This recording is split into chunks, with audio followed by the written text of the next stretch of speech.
अस्सलामुअलैकुम फ्रेंड्स, मैं हूँ आपकी होस्ट और आप देख रहे हैं हिडन ट्रुथ्स उर्दू चैनल। आज की इस अहम तरीन वीडियो में मैं आपको एक ऐसे टॉपिक के बारे में बताऊंगी जिसका इल्म होना ज़रूरी है। अक्सर इसका इल्म कई लोगों को नहीं होता। आज मैं आपको टोटल हाइजीन के लिए प्राइवेट पार्ट्स को साफ़ रखने की ख़ास 10 टिप्स के बारे में बताऊंगी। तो चलिए इसके इल्म के बारे में तफसील से जानते हैं और वीडियो शुरू करते हैं। फ्रेंड्स, हाइजीन की बात आती है तो हम आम तौर पर जिस्म के कुछ ख़ास हिस्सों की सफाई के बारे में ही सोचते हैं, लेकिन प्राइवेट पार्ट्स की सफाई भी ज़रूरी होती है। ये वो हिस्सा होता है जो साफ़ ना किया जाए तो जिस्म के बाहर की ही नहीं बल्कि अंदरूनी बीमारियां भी हो जाती हैं और इन्फेक्शन हो जाना तो बिल्कुल आम सी बात होती है।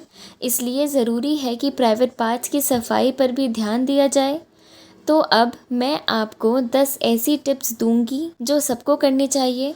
नंबर 1, प्राइवेट पार्ट की सफाई के लिए जो काम सबसे पहले करना होगा वो है प्यूबिक हेयर की सफाई, यानी ज़ेरे नाफ की सफाई।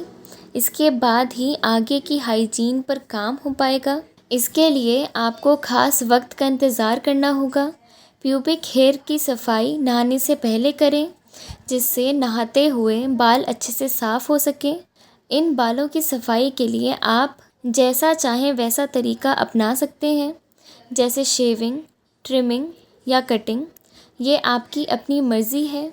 नंबर 2, अगर आप हर कुछ दिन में प्यूबिक हेयर शेव करते हो तो कई बार इसमें खुजली भी हो सकती है। इसलिए अगर उस दिन कुछ बड़े काम हो तो ऐसा करने से बचें, क्योंकि मान लीजिए उस दिन आपकी मीटिंग होगी तो खुजली आपके लिए परेशानी बन जाएगी। हालांकि खुजली कम करने के लिए आप मॉइस्चराइज़र का इस्तेमाल भी कर सकते हो। नंबर 3, जब भी आप नहाते हैं तो बेहद सेंसिटिव होने के चलते उज़्वे ख़ास यानी पीनस वाले हिस्से की सफाई पर ध्यान नहीं देते। साबुन लगाते हुए इसको अच्छे से साफ़ किया जाना ज़रूरी है।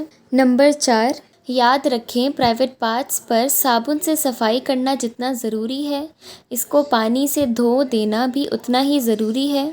इस तरह से धोएं कि आपके जिस्म में साबुन ज़रा सा भी ना रह जाए। नंबर 5, अंडरवेयर टाइम से बदलें। प्राइवेट पार्ट की सफाई ज़रूरी है और अंडरवेयर इस काम में काफ़ी मदद करता है। अगर आप गंदा या कई बार इस्तेमाल किए अंडरवेयर अक्सर पहन लेते हैं तो ये आपकी सफाई पर की गई सारी मेहनत को बेकार कर सकता है। इसलिए अंडरवेयर धोए हुए ही पहने। नंबर 6, याद रखिए पीनस की सफाई जितनी ज़रूरी है उतनी ही टेस्टीज़ यानी कपूरों की भी ज़रूरी है। इसे साफ़ ना करने पे इन्फेक्शन के चांसेस भी बढ़ जाएंगे, इसलिए नहाते हुए साफ़ करें। नंबर 7, प्राइवेट पार्ट की सफाई करते हुए आप कोई भी साबुन का इस्तेमाल नहीं करें। आपको किसी लाइट केमिकल वाले साबुन का इस्तेमाल ही करना है। आप हर्बल साबुन का इस्तेमाल भी कर सकते हैं। नंबर 8, प्राइवेट पार्ट की सिर्फ सफाई ही ज़रूरी नहीं है, इस वक्त इसको सुखाना भी ज़रूरी है। इसलिए नहाने या फिर सिर्फ प्राइवेट पार्ट की सफाई के बाद इसको सुखाना बिल्कुल ना भूलें। नंबर 9, एक्सपर्ट्स यूरिनेशन के बाद भी ख़ास काम करने की सलाह देते हैं। वो मानते हैं कि यूरिनेशन के बाद भी पीनस साफ़ किया जाना चाहिए, तो हो सके तो इसे फ़ौरन धो लें, जिसे इस्तंजा भी कहा जाता है। और नंबर 10, जनरली हम बिस्तरी के बाद मर्द प्राइवेट पार्ट की सफाई का ध्यान नहीं रखते हैं, लेकिन ये गलत है। डॉक्टर्स की माने तो प्राइवेट पार्ट्स की सफाई सेक्स से पहले और बाद में भी ज़रूरी होती है। इससे ना सिर्फ मर्दों का हाइजीन मेंटेन होगा बल्कि आपकी पार्टनर के लिए भी ये फ़ायदेमंद होगा। उनको आपसे किसी भी तरह का इन्फेक्शन नहीं मिलेगा। तो ये थी आज की 10 इन्फॉर्मेटिव टिप्स। मुझे उम्मीद है आपको आज की वीडियो समझ और पसंद आई होगी। अगर आपके पास कोई सवाल है तो कमेंट बॉक्स में ज़रूर करें और चैनल को लाइक, शेयर, सब्सक्राइब करें।